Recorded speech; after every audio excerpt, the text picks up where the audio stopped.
नमस्कार मित्रों, आपका स्वागत है न्यूराइज क्लास पर। आइए आज बात करते हैं जो इलाहाबाद हाई कोर्ट का ग्रुप सी का जो पेपर हुआ है फर्स्ट शिफ्ट में। आइए उस पर चर्चा कर लेते हैं, उसके आंसर की देख लेते हैं। तो यहाँ पे पहला हिंदी का पोर्शन दिया है, यहाँ पे जो है गद्यांश दिया है। इसमें जो फर्स्ट क्वेश्चन दिया है, सफलता को किसकी दासी माना गया है। इसमें तो सफलता को जो है दासी माना गया है, वो परिश्रम को माना गया है। आगे बात करते हैं, अगला दिया है गद्यांश के अनुसार परिश्रम किस हेतु अनिवार्य माना गया है। तो जो है परिश्रम को कर्म कर्म माना गया है इसमें।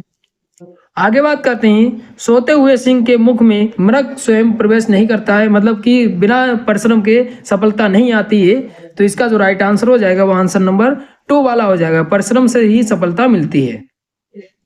आगे बात करते हैं, यहाँ पे आगे प्रश्न दिया है अनुद्योगी।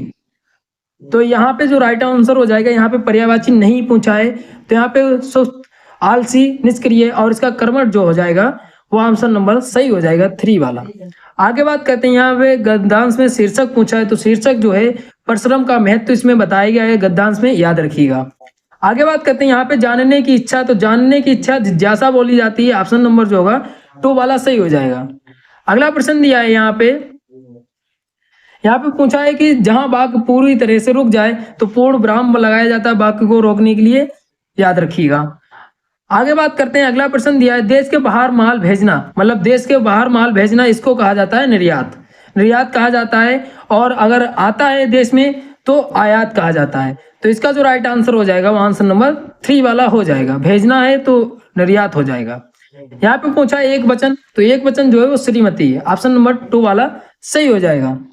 फिर पूछा है सूर्य अस्त का संधि विच्छेद, तो इसका जो राइट आंसर हो जाएगा आंसर नंबर 4 वाला हो जाएगा, सूर्य प्लस अस्त। अगला दिया है यहाँ पे हर्ष स्वर पूछा है, तो इसका जो राइट आंसर हो जाएगा वो ऑप्शन नंबर 2 वाला हो जाएगा, आ और ई होता है। आगे बात करते हैं, यहाँ पे अगला जो क्वेश्चन दिया है प्रत्यय से, तो आ प्रत्यय किस में लगा हुआ है, तो आ प्रत्यय लगा है मारा में, मारा में आ प्रत्यय लगा हुआ है। आगे बात करते हैं गुणवाचक, तो गुणवाचक में प्रत्येक नहीं होगा, सौगुना नहीं हुआ, अधिक नहीं हुआ, भला, भला मतलब अच्छा आदमी, तो ये ऑप्शन नंबर 2 वाला सही हो जाएगा। आगे बात करते हैं, यहाँ पे पूछा है अर्धविराम, तो अर्धविराम ये होता है 4 वाला, कामा जैसा। आगे बात करते हैं, यहाँ पे पूछा है सर्वनाम का भेद नहीं है, यहाँ पे सर्वनाम का भेद नहीं है तो भाववाचक नहीं है, भाववाचक जो होती है संज्ञा होती है, याद रखिएगा। आगे भाववाचक संज्ञा नहीं है, तो इसमें जो बात करते हैं तो इसमें जो नहीं है सिंधु नहीं है, ऑप्शन नंबर 4 वाला सही हो जाएगा। फिर यहाँ पे अगला प्रश्न दिया अल्प, अल्प का विलोम पूछा है तो प्रचुर होता है, अल्प प्रचुर होता है विलोम इसका। फिर आर्द्र का मतलब होता है नमी और शुष्क का मतलब होता है सूखा। आगे बात करते हैं, यहाँ पे आंख का पर्यायवाची नहीं है, तो आंख का पर्यायवाची नहीं है, लोचन भी होता है, नैन भी होता है, चक्षु भी होता है, अधर नहीं होता है, अधर नहीं होता है। आगे बात करते हैं, यहाँ पे अगला प्रश्न पूछा गया है विशेषण से, तो विशेषण से यहाँ पे जो राइट आंसर हो जाएगा विशेषण मौलिक हो जाएगा इसका। आगे पूछा है छोटा मुंह बड़ी बात जो होता है, इसका जो राइट आंसर हो जाएगा वो आंसर नंबर 3 वाला हो जाएगा, 3 वाला हो जाएगा, अपनी योग्यता से बढ़कर बात करना। आगे बात करते हैं बुढ़ापा, बुढ़ापा में जो है लिंग पूछा है तो पुल्लिंग होता है बुढ़ापा, बुढ़ापा, मोटापा, ये सब पुल्लिंग में शब्द आते हैं, याद रखिएगा।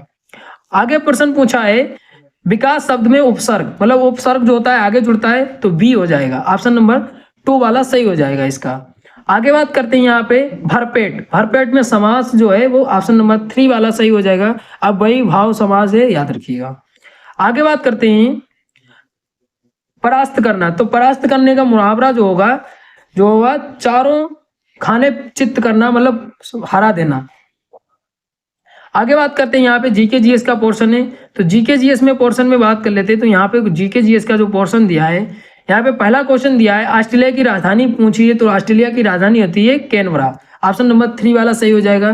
फिर यहाँ पे बल्ब पूछा है ऊर्जा क्षम विद्युत बल्ब जो होता है वो CFL होता है, ऑप्शन नंबर 3 वाला सही हो जाएगा। फिर बात करते हैं, यहाँ पे पूछा है भूटान की राजधानी, देखिए भूटान की राजधानी इसलिए पूछा है क्योंकि अभी हाल ही में मोदी जी को जो है भूटान ने सर्वोच्च नागरिक सम्मान दिया है, इसलिए ये पूछा गया है। तो इसका जो राइट आंसर हो जाएगा वो आंसर नंबर 4 वाला हो जाएगा, थिम्पू जो है भूटान की राजधानी है। आगे बात करते हैं, यहाँ पे अगला प्रश्न दिया है, अगला प्रश्न दिया है उत्तर प्रदेश के राज्यपाल रह चुके हैं, तो उत्तर प्रदेश के राज्यपाल जो रह चुके हैं वो रह चुके हैं श्री राम नायक रह चुके हैं, याद रखिएगा। बाकी जो है प्रतिभा पाटिल राजस्थान की राज्यपाल रही हैं, याद रखिएगा। आगे बात करते हैं, अगला प्रश्न दिया है भारत रत्न 2024 से सम्मानित किया गया, तो ये जो है किसको किसको सम्मानित किया गया है, तो ये जो है एम.एस. स्वामीनाथन को सम्मानित किया गया। 5 लोगों को 2024 में भारत रत्न दिया गया है, याद रखिएगा। कौन कौन से, चौधरी शरण सिंह, कर्पूरी ठाकुर, एम.एस. स्वामीनाथन और जो है पी.वी. नरसिम्हा राव, इन लोगों को दिया गया है। और अगर बात करते हैं चिरंजीवी, वेंकैया नायडू और वैजयंती माला जी को पद्म विभूषण से सम्मानित किया गया, इन तीनों लोगों को याद रखिएगा। आगे बात करते हैं, अगला प्रश्न दिया है विश्व पशु दिवस। विश्व पशु दिवस की अगर बात करें तो ये जो है कब मनाया जाता है, तो ये जो है 4 अक्टूबर को मनाया जाता है। कब मनाया जाता है, 4 अक्टूबर को मनाया जाता है, विश्व पशु दिवस है। 5 जून को क्या मनाया जाता है, 5 जून को जो है कौन सा दिवस मनाया जाता है, तो ये जो है विश्व पर्यावरण दिवस मनाया जाता है 5 जून को, याद रखिए। अगला प्रश्न दिया जर्मनी, फ्रांस, स्पेन और ऑस्ट्रिया की आधिकारिक मुद्रा पूछिए, तो इसका जो मुद्रा होता है यूरो होता है। ऑप्शन नंबर 2 वाला सही हो जाएगा। अगला प्रश्न दिया है अंतरराष्ट्रीय पुनर्निर्माण विकास बैंक को किस नाम से जाना जाता है, तो ये विश्व बैंक के नाम से जाना जाता है। ऑप्शन नंबर 1 वाला सही हो जाएगा। आगे बात करते हैं अगले प्रश्न की, तो यहाँ पे अगला प्रश्न दिया है बांग्लादेश का, तो बांग्लादेश की मुद्रा पूछी तो टका होती है बांग्लादेश की मुद्रा। और यहाँ पे क्यों चर्चा में पूछा गया है, क्योंकि अभी बांग्लादेश में जो विद्रोह हुआ था उसकी वजह से ये प्रश्न पूछा गया है। देखिए करंट नहीं पूछा, लेकिन स्टैटिक तो पूछी जा सकती है ना। आगे बात करते हैं, अगला प्रश्न दिया अग्नि की उड़ान। आगे बात करते हैं, अगला प्रश्न दिया अग्नि की उड़ान, तो ये जो है किसकी आत्मकथा है, तो एपीजे अब्दुल कलाम जी की, ये विंग्स ऑफ फायर। आगे बात करते हैं अगले प्रश्न की, तो अगला प्रश्न यहाँ पे दिया है, अगला प्रश्न पूछा गया है निम्नलिखित में से कौन सा मोबाइल फोन नेटवर्क टेक्नोलॉजी से संबंधित नहीं है, तो ये जो है CDMA नहीं है, बाकी जो है तीनों संबंधित हैं, याद रखिएगा। आगे बात करते हैं, देखिए आज ही पेपर हुआ और आज ही जो है विश्व ब्रेन दिवस भी है और यही प्रश्न पूछ भी लिया गया, तो ये जो है 4 जनवरी को मनाया जाता है, याद रखिएगा। आगे बात करते हैं, अगला प्रश्न दिया है new dimension of India's foreign policy, ये किसकी है, तो ये जो है किसकी है, तो अटल बिहारी वाजपेयी जी की है। और ये जो है 2 बार भारत के प्रधानमंत्री भी रह चुके हैं, अटल बिहारी वाजपेयी जी। आगे बात करते हैं, निम्नलिखित में से किस खनिज की कमी से एनीमिया होता है, तो ये जो है आयरन की कमी से होता है, और घेंगा रोग जो होता है वो आयोडीन की कमी से होता है। ऑप्शन नंबर 4 वाला सही हो जाएगा। आगे बात करते हैं अगले प्रश्न की, तो यहाँ पे अगला प्रश्न दिया है कौन सा संघीय मंत्रालय PM विश्वकर्मा योजना क्रियान्वित कर रहा है, तो ये जो है सूक्ष्म लघु मध्यम उद्यम मंत्रालय जो है वो कर रहा है। और ये योजना जो प्रारंभ होती है 17 सितंबर 2023 से प्रारंभ होती है, याद रखिए। इसमें 18 ट्रेड्स के अलग अलग जो है अनुदान दिया जाता है, इसमें लोन दिया जाता है, याद रखिएगा। आगे बात करते हैं, यहाँ पे पूछा है प्रधानमंत्री उज्ज्वला योजना, ये संबंधित है LPG कनेक्शन दिए गए थे, मतलब गैस सबको फ्री में वितरित की गई थी।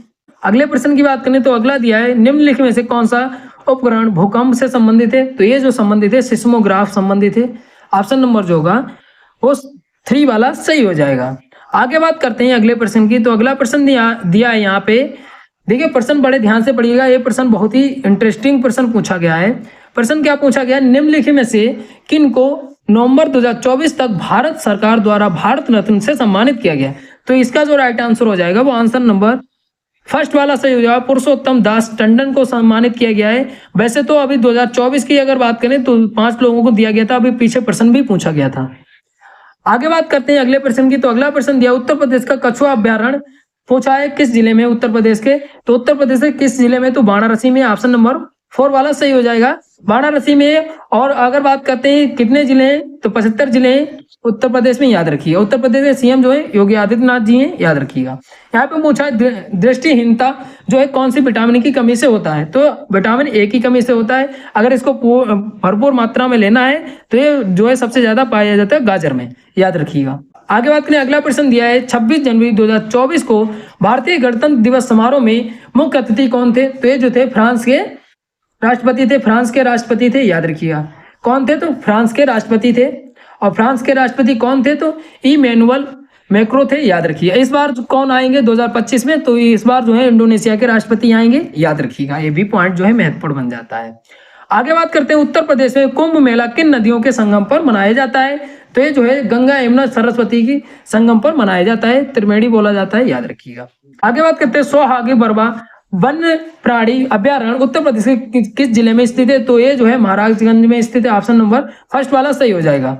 आगे बात करते हैं अगले प्रश्न की।